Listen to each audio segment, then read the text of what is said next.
All right, so as I said, I wanted to make a video going through the worksheet for 8.3 and just doing a couple of extra practice problems because, the 8.3 is really just a bunch of different strategies for solving problems involving trigonometric functions. Now, in order to keep this video a reasonable length and not be super long, I've actually gone through and done all of the problems. So for this video, I'm just going to kind of walk through the solutions, right? Because when I did this the first time, this took me quite a while, and I don't think anybody wants to watch a 45-minute video. So let's just go ahead and get started. So we have our section 8.3 worksheet, and we have our fantastic unit circle. So the first question, solve the equation cosine equals 1/2 on the interval -2 pi to 2 pi. So we just stop and ask, okay, let's focus on the interval 0 to 2 pi. That's the easiest. Now, if you go and look at your unit circle, you'll find that theta equals, cosine of theta equals 1/2 at pi over 3 and 5 pi over 3. So what about -2 pi to 0, right, on the other half? Well, that's just the same as going backwards, right, going the opposite direction on the unit circle. And if you were to do that, so for example, we have pi over 3 and 5 pi over 3 are the two in for 0 to 2 pi.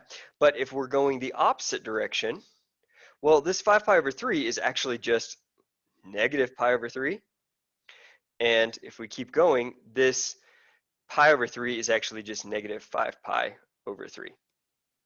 So those would be the negative versions of these. And so we say that our solution set is negative pi over 3, pi over 3, regular pi over 3, and then regular 5 pi over 3. Similarly, if you want to think about, the other way to do this is to think about the period as being 2 pi.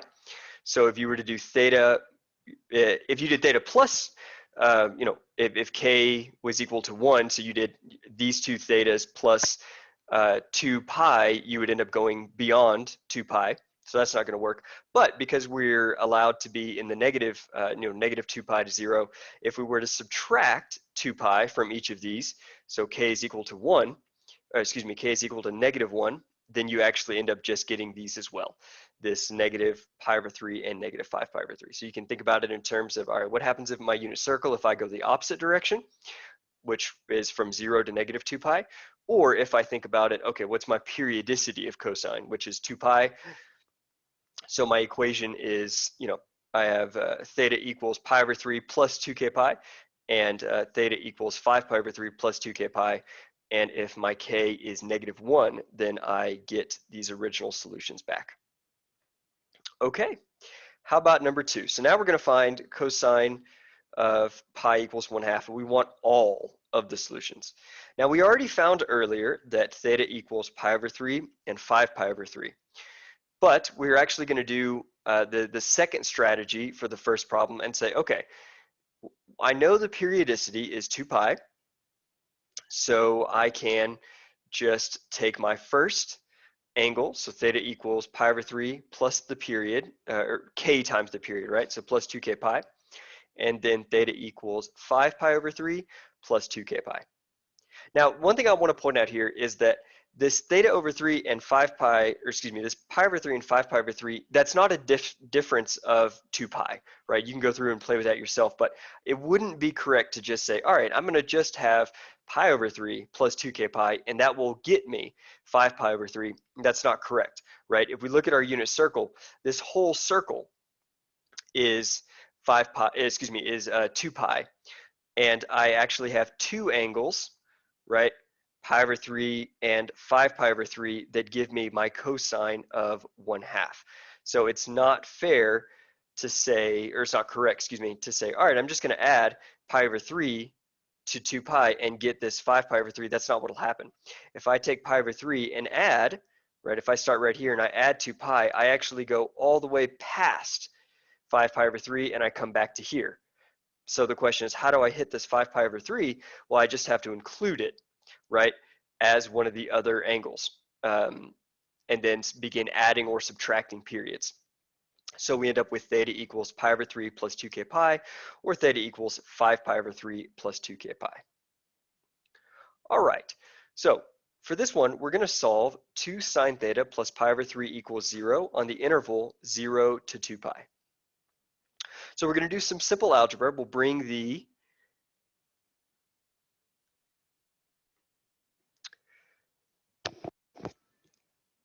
root 3 to the other side, and I actually noticed that I have an error. This should be negative root 3, so negative root 3 over 2, right? We're going to divide both sides by 2, and so I'm now looking for when does theta give me, or what theta gives me a sine of negative root 3 over 2, and that theta will be equal to sine inverse of negative root 3 over 2. So let's swing on over to our handy dandy unit circle. Now remember that we're looking for just 0 to 2 pi, so we can just use our unit circle. So I'm looking for negative root 3 over 2. Now sine is negative in quadrant 3 and quadrant 4, so I'm going to look down here and I see one right here, and I see one right here. So this happens at 4 pi over 3 and 5 pi over 3. So those are going to be our answers, 4 pi over 3 and 5 pi over 3. So as we originally had it, where we had this as positive, then you would just do the same thing. You would just read off. So for example, had this plus root 3 been negative root 3, then you would do the same thing. You'd have sine inverse of positive root 3 over 2, and then you would just read that off. So it's the same basic strategy. We just have to be really careful with our algebra. All right, how about number 4? So we want to solve the equation sine of 3 theta equals negative 1, and we want all solutions. So the first thing to do is to make up a new variable. Let's call it phi or phi. So we're going to solve sine of phi equals negative 1, which means what value of phi gives negative 1. Now, sine is 0 at 0 and 1 at pi over 2, 0 at pi, and then negative 1 at 3 pi over 2. So the phi that gives sine equal to negative 1 is 3 pi over 2. But we want all solutions. So that means we have to take into account the period, which is 2 pi. So we're going to write our phi as 3 pi over 2 plus 2k pi.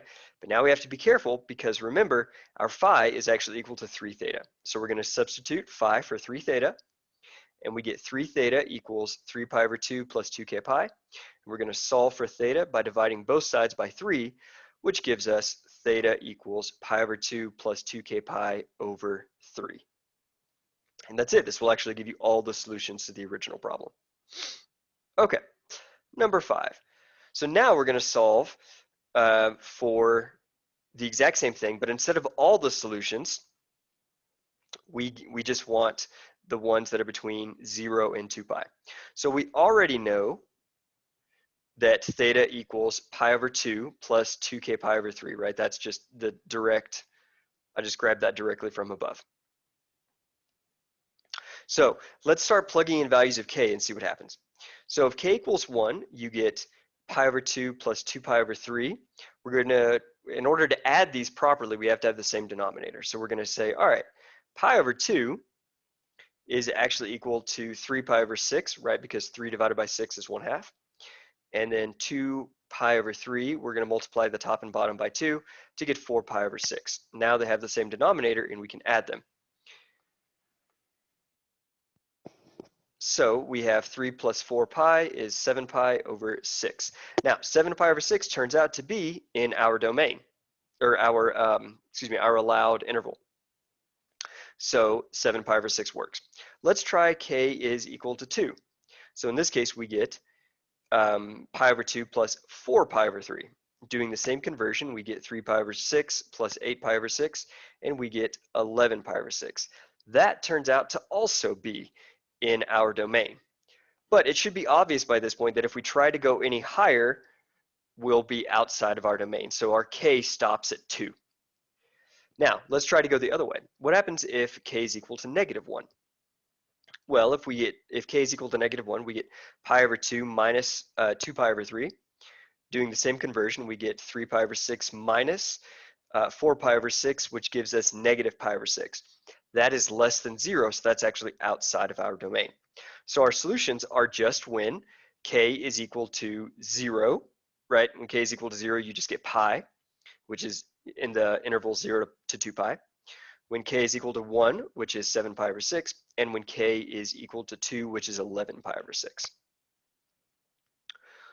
All right, number 6, we're going to do a really similar thing. We have tangent of theta plus 2 plus pi over 3 equals 1, and we want all the solutions between 0 and 2 pi.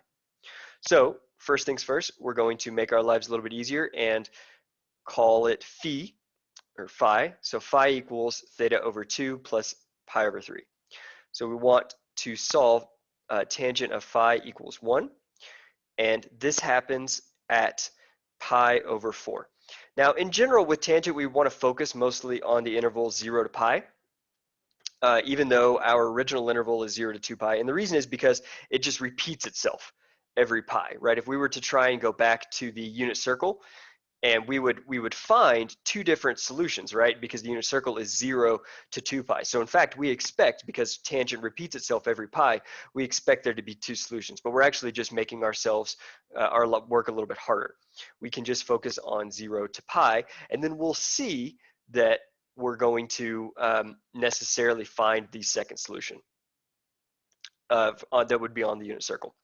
So we're going to say, all right, phi is equal to pi over 4 in the interval 0 to pi. We're going to focus on that. So now we're going to substitute back in. So I'm right here. So theta over 2 plus pi over 3 equals, and this is our, our solution, and then our period. So pi over 4 plus k pi. I'm going to bring the pi over 3 to the other side. So pi over 4 minus pi over 3 plus k pi. And I need to convert. So I'm now on this step. So 3, and the way to do that is to say, all right, 4 and 3 have a common factor, common multiple of 12. So I'm going to take pi over 4 and multiply it by 3 over 3, and pi over 3 and multiply it by 4 over 4. This gives me 3 pi over 12 minus 4 pi over 12 plus k pi. And this gives me theta over 2 equals negative pi over 12 plus k pi. And I'm now going to multiply, right? I'm at this point right here. I'm going to multiply both sides by 2 to get my theta by itself. And this gives me theta equals negative pi over 6 plus 2k pi. So that's my just general equation. This is going to give me all the solutions to theta. But remember, I can only do it, right? I've been told that I'm only looking on the interval 0 to 2 pi. So let's start plugging in k's and see what happens. So if k is 0, we get negative pi over 6. That's outside of my bounds, so that's not going to work. And then any k that's negative, so k is -1, that's going to be even further in the negative region. So we can get rid of all those. What about if k is equal to 1? All right, so if k is equal to 1, then we get negative pi over 6 plus 2k pi equals 11 pi over 6. This works, so that's good. But we should be able to see that if k is equal to 2, I'm going to take this 11 pi over 6, which is almost 2 pi, and I'm going to add a whole other 2 pi to it, so that's going to be too big. So it turns out that the only k that works is k equals 1, and this gives us a theta of 11 pi over 6. All right, number 7. Let's solve the equation 3 cosine theta plus 3 equals 2 sine squared theta on the interval 0 to 2 pi. So the first thing that we're going to do is recognize that we've got a squared here. Anytime we've got squared, we need to be thinking Pythagoras. So we know that sine squared theta plus cosine squared theta equals 1. So I'm going to solve for sine squared, and this is 1 minus cosine squared. So I can take this first equation and substitute in a 1 minus cosine squared. Now I'm going to do a little bit of algebra, right? I'm going to distribute the 2 across. I'm going to bring everything to the other side to give me 0. And when I combine everything, I get this equation. 2 cosine squared plus 3 cosine plus 1 equals 0. Now, if this looks a little like, oh man, there's like trig functions and all that, I'm not totally sure, just think, all right, what if x were to be cosine of theta? Then we end up with something that we actually do know. Oh, I'm missing a squared right here. So we end up with something that is a little bit more manageable, right? We've played around with, this is just a quadratic equation. So I know how to solve this, 2x squared plus 3x plus 1. I will factor it as 2x plus 1 times x plus 1 equals 0. Now remember that when you have two things being multiplied, if either of them are equal to 0, then the whole thing is 0. So I treat them separately. I say, all right, I'm going to look at 2x plus 1, but now I'm going to substitute back in my theta. So 2 cosine theta plus 1 equals 0. Therefore, cosine of theta is negative 1/2. That occurs at 2 pi over 3 and 4 pi over 3. And we could think, all right, well, what about my k2 pi? Well, the thing is that if we add 2k pi to either of these, we're going to be outside of our 0 to 2 pi bounds. So we're good with that. So now let's focus on the second one, the x plus 1 side. I'm going to throw cosine theta back in, and I get cosine of theta plus 1 equals 0. Cosine of theta equals negative 1. Theta equals pi. Now again, if I were to try to add or subtract 2 pi to this pi, I would end up outside of my established bounds. So my solutions are just the ones that we found. All right, so now let's go to number 8. Tangent theta equals 1. Find all solutions. So at this point, I said right off the bat that when you see a square, you should be thinking Pythagoras. Now, the one that relates to, the Pythagorean identity relating tangent and secant, if we were to try that, we wouldn't be in trouble. You would just actually make your life a little bit more difficult, right? You would substitute in, and then you would need to solve for the 1, and then you would end up actually exactly where we are right now. So let's not do that. Let's just recognize, wait, I know that tangent squared theta is equal to 1, but tangent squared theta is just tangent of theta squared, right? All right, so I'm going to take the square root of both sides, and you get plus or minus 1.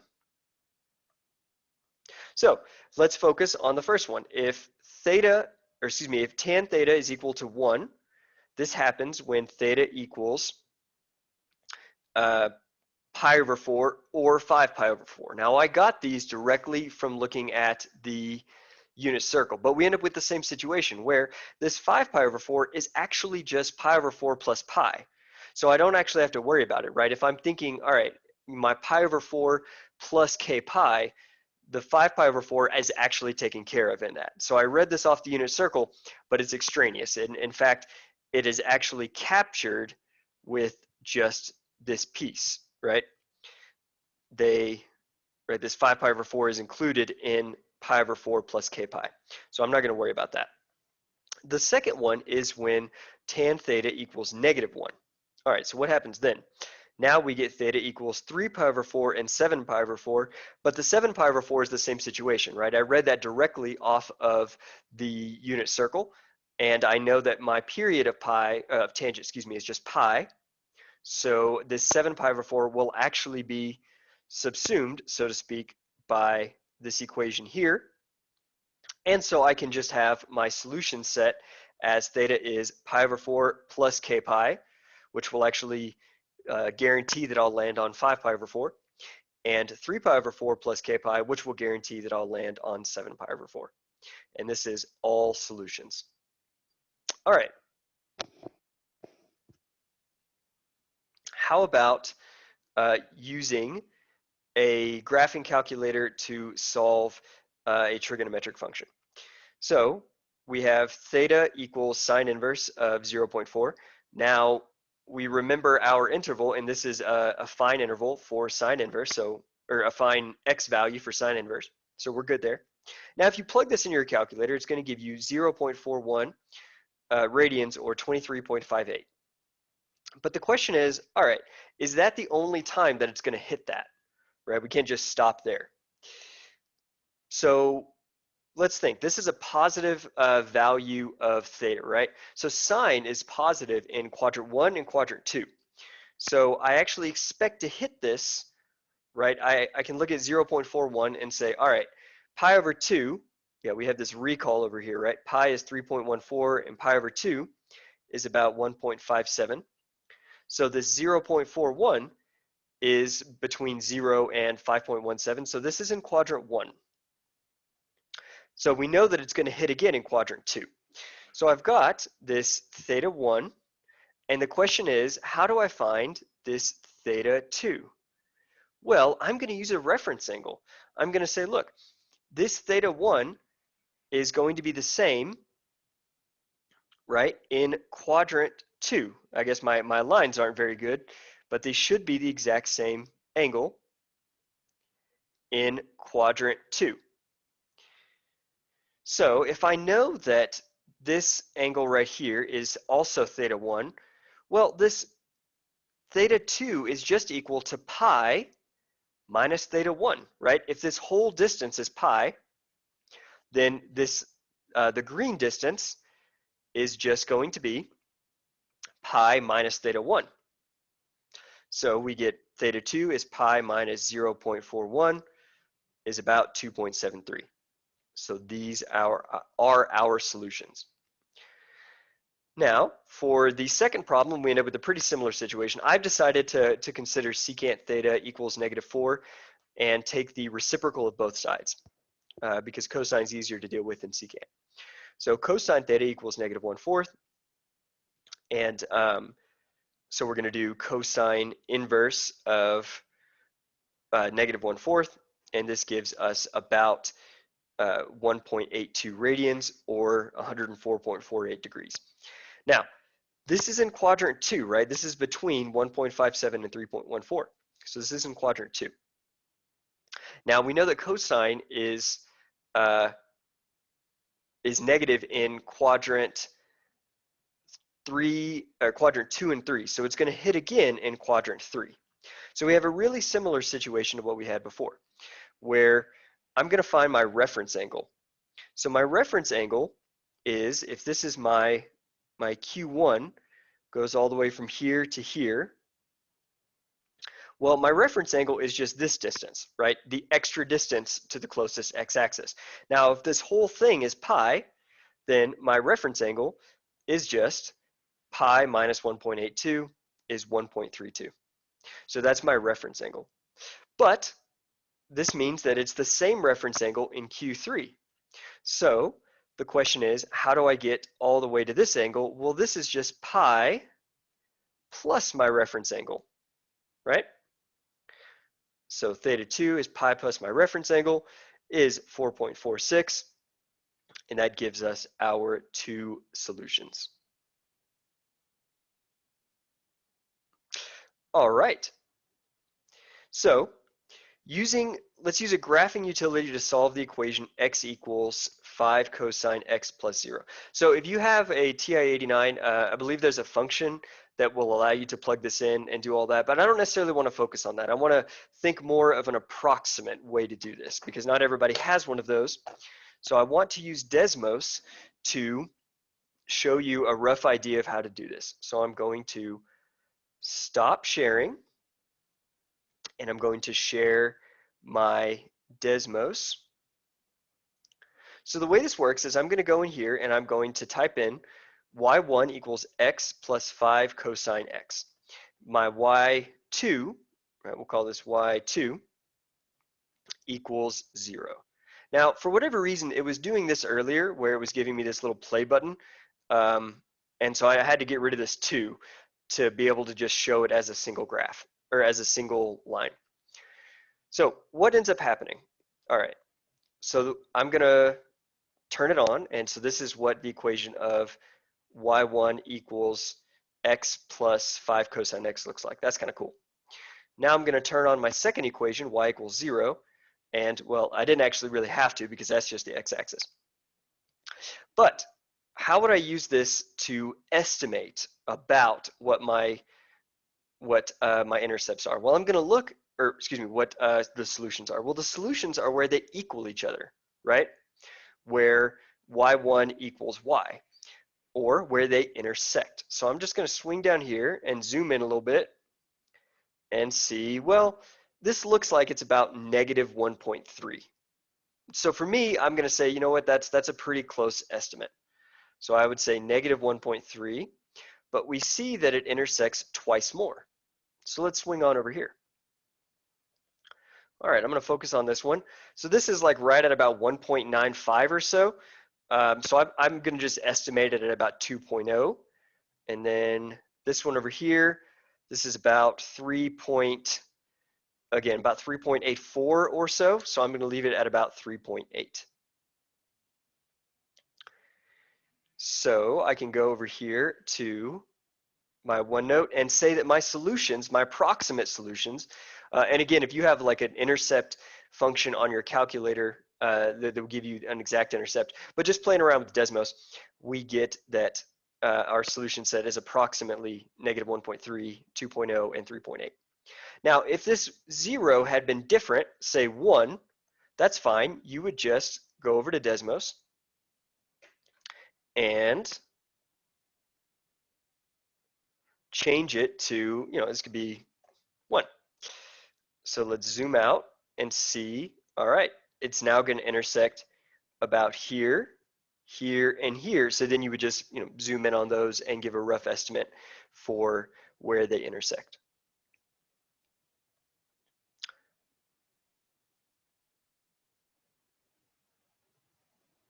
All right, so that was our worksheet 8.3. You can find this worksheet over here, and I put it just between 8.4 and 8.3. So if you want to look over this worksheet. All right, if there are any questions, let me know.